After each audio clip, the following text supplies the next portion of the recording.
ඇත්තද පොඩ්ඩක් කැමරාව ගන්න. ඈ මේ ඇත්තනේ කියන්නේ මේ ඇත්තට පිළිකාවක් තියෙනවා. මේ බෙහෙත් ගාලා තියෙනවා. ඕන මෙල්ල ගතියක් වෙන්නේ. නෝනා නැතුව සතිය වෙන්නේ. ඇත්තටම නේද? ඔව්. මේ අපේ ගමේද? ඔව්. අපේ ගමේ. මුදුනේ. ඒකට ඉතින් හරිද. යන්න බස් එකට ගත්තා.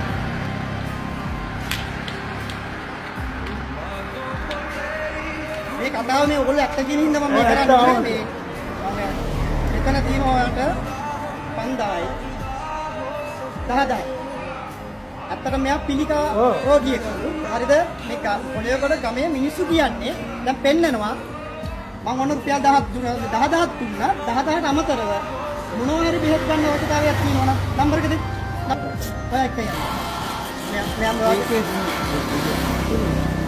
බස් එක යන හන්දිගේ පාරවල දෙමින් යට පාර යනකොට අනිවාර්යයෙන්ම සූප්ලිලා ඉදෙත් යන්නේ කොහොමද?